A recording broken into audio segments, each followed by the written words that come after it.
saya juga menduga ada dugaan pencucian uang yang mengalir kepada Al Zaitun. Dan semua ini yang patut dipersoalkan adalah Panji Gumilang.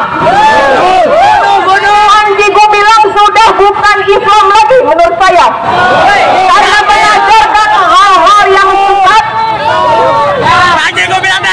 dan mencontohkan hal-hal yang tidak baik, tidak benar diajarkan oleh agama yang semestinya diajarkan kepada pegawai-pegawainya, juga kepada santri-santrinya. Selamatkan juga aset-aset Al Zaitun, jangan sampai jatuh kepada pihak yang tidak pro terhadap Islam. Aset di sana begitu besar untuk ketahanan pangan, pertanian, perkebunan dan peternakan juga harus direbut oleh umat Islam.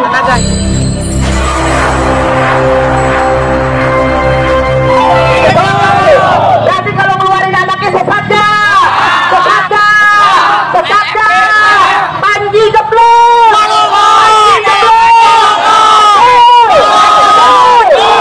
Kalau nggak juga dibubarin, kita yang bubarin. Panjinya kita bubarin dari Indonesia, betul? Kita buang kemana dia? Betul? Betul? Ayo kita dengarkan wali santri daripada santri Zaitun, yaitu Ibu Leni. Ya, ex wali santri, mohon maaf ya, berarti bukan wali santri lagi tapi ex wali santri. Kepada Ibu Leni, waktu dan tempat kami persilakan. Assalamualaikum warahmatullahi wabarakatuh. Waalaikumsalam warahmatullahi wabarakatuh. Bismillahirrahmanirrahim. La haula wala quwwata illa billah. Asyhadu an la ilaha illallah wa asyhadu anna Muhammadar Rasulullah. Saya berdiri di sini bersaksi sebagai wali santri, ex wali santri yang sudah menarik dua anak saya dari sana. Yang pertama itu tempat 3 semester, yang kedua hanya 1 semester saja. Di sana akhirnya saya menemukan banyak kejanggalan, kezoliman kepada pegawai, kepada wali santri, dan juga kepada santri-santrinya.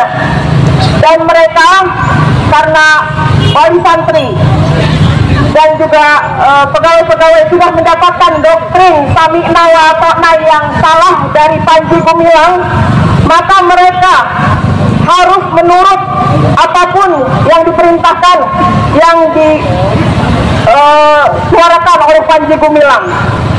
Mereka di sana tidak bisa berkutik, mereka di sana benar-benar terpenjara. Begitu juga santri-santri yang terpaksa mengikuti orang tuanya untuk bersekolah di sana. Banyak santri-santri yang tidak kuat, yang kabur, yang lompat dari tembok, yang pergi keluar lingkungan Mahat Al Zaitun untuk mencari kemerdekaan karena penindasan di sana. Kenapa saya bilang penindasan? Karena di sana santri-santri tidak berkembang dengan baik sebagaimana mestinya anak-anak. Saya seorang ibu merasakan bagaimana anak-anak terkungkung di sana, terutama pada saat pandemi COVID kemarin. Mulai tahun 2020 mereka dipaksa untuk makan roti gandum sebagai pengganti nasi. Mereka seolah, Panji Gumilang seolah mengharamkan nasi. Kenapa? Karena jika ketahuan makan nasi, anak-anak akan dihukum. Anak-anak dimarahin karena makan nasi. Sedangkan gandum yang diimpor saja, gandum yang tidak berkualitas, yang dicampur dengan kacang tanah dan lain-lain. Jadi anak-anak di sana sempat kekurangan gizi. Anak-anak di sana sempat menjadi korban karena tidak diberikan gizi yang seharusnya didapatkan pada masa pertumbuhan. Dan ini saya buktikan dengan pergi ke dokter ahli gizi, kemudian juga dengan memakan roti gandum tersebut disinyalir juga menghambat kesuburan anak-anak perempuan. Anak saya yang perempuan yang nomor 2 sempat mengalami penundaan menstruasi, begitu juga teman-temannya sejak makan roti gandum. Dan ini sempat saya konsultasi kepada dokter ahli kebidanan. Sedikitnya banyak referensi juga yang mendukung tentang hal itu. Di sini banyak sekali wali santri yang mengeluh juga karena dipaksa membeli sejadah seharga 1.500.000. Sejadah 1.500.000 yang kualitasnya tidak lebih dari seharga 250.000. Pemerasan yang terjadi di sana tidak hanya kepada diri sendiri, tetapi juga dipaksa untuk membayarkan sejadah untuk orang tuanya, untuk juga mertuanya dan juga saudara-saudaranya.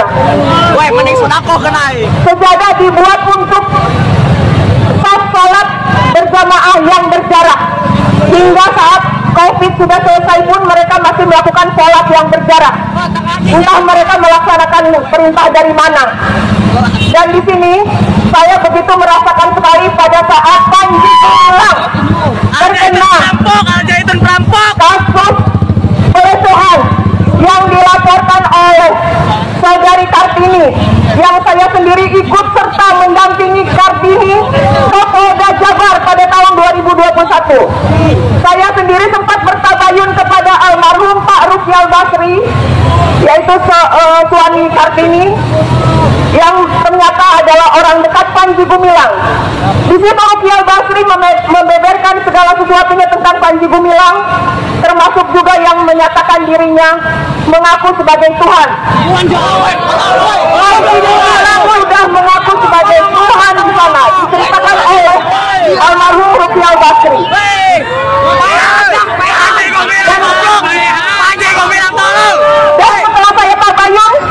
Setelah saya tabayun juga kepada almarhum Pak Rufial dan juga Kartini, saya juga mendapatkan bukti-bukti voice note Panji Gumilang bersama Kartini, juga satu video percakapan antara Panji Gumilang dan Kartini. Namun bukti-bukti tersebut saya heran ya, di Polda Jabar sudah cukup untuk menyeret Panji Gumilang ke ranah pidana. Saya heran, ada apa dengan Polda Jabar? Lalu bukan hanya itu, juga program pengkoleksian uang yang dihimpun melalui yayasan-yayasan sosial di sekitar Jabodetabek hingga Jawa. Saya tahu persis ketika melihat profil dari WhatsApp grup orang tua wali santri memajang profil yayasan-yayasan sosial. Jadi harap berhati-hati kepada donasi yang disalurkan melalui yayasan-yayasan sosial yang ada di Jabodetabek dan sekitar Pulau Jawa, bahkan juga ke Pulau Sumatera dan lain-lain, karena disinyalir semua dana yang masuk kepada yayasan sosial itu disalurkan untuk membayar target infak kepada Al Zaitun, kepada Panji Gumilang, karena semua titah perintah itu adanya dari Panji Gumilang. Semua tidak berdaya. Saya sudah pernah mencoba menghubungi orang terdekat Panji Gumilang, yaitu Abdul Halim, Abu Sadid, Tajik tidak digubris. Program Jamas 300 juta, saudara-saudara.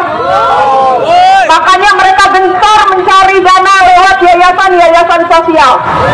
300 juta harus diselesaikan dalam kurun waktu 3 tahun. Sebelumnya adalah 20 juta.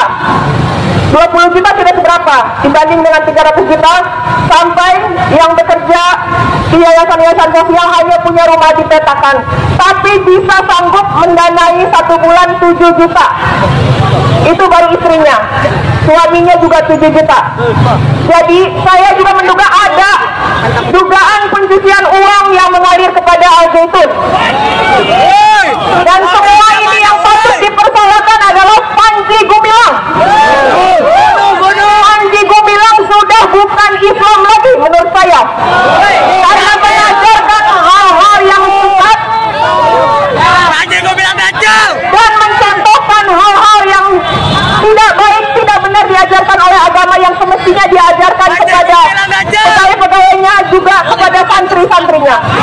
Selamatkan juga aset-aset Al Zaitun, jangan sampai jatuh kepada pihak yang tidak pro terhadap Islam. Aset di sana begitu besar untuk ketahanan pangan, pertanian, perkebunan dan peternakan juga harus direbut oleh umat Islam. Setelah misalnya Al Zaitun ini ditutup, jangan sampai aset-aset di sana jatuh kepada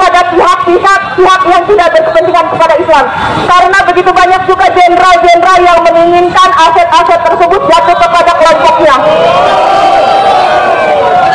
Saya sudah banyak mendengar saksi-saksi bahwa ada juga setoran kepada jenderal-jenderal. Dan juga saya baru tahu belakangan dari Pak Iman Supriyanto, bekas petinggi Yayasan YPI, bahwa intelijen itu, bahwa adiknya Panji Gumilang itu memang terlibat dalam intelijen, yaitu yang biasa disebut dengan Agung Sedayu. Dan itu juga ikut juga menjadi otak untuk gerakan Panji Gumilang. Dan dalam hal ini, selamatkan umat, selamatkan pegawai-pegawai yang di sana tersandra, yang di sana tersiksa, terzalimi oleh tuntutan Samina wa Ata'na oleh Panji Gumilang. Selamatkan santri-santri yang tidak berdaya, yang sesungguhnya tidak ingin disekolahkan di sana. Silakan teliti bahwa sejak saya juga menarik anak-anak saya, banyak santri-santri yang pindah berguguran. Selain juga karena tidak sehat, mereka juga memang tersandra dengan pendidikan yang tidak bermutu. Kuliah di sana, kuliah hukum juga tidak bisa lulus dengan ijazah. Silakan teman-teman saya banyak di sana yang bersekolah hukum tidak bisa mendapatkan ijazah. Jadi harus diusut tuntas juga institut yang berada di sana. Terima kasih. Semoga saja Kementerian Agama bisa bijak kali ini, karena permasalahan Panji Gumilang ini sudah berlangsung puluhan tahun. Sudah banyak juga yang berguguran dari sana. Tidak bisa tidak, tuntutan masyarakat harus menangkap Panji Gumilang. Tangkap Panji Gumilang atas tindak pidana dan juga atas kezaliman yang dia lakukan terhadap umat-umatnya, terhadap santri-santri. Dan usut tuntas juga kasus dia di Polda Jabar pada tahun 2021 bersama Kartini. Terima kasih. Semoga Menteri Agama Yakut Kolil Kaumas bisa bijaksana dan melaksanakan tuntutan rakyat. Assalamualaikum warahmatullahi wabarakatuh. Waalaikumsalam.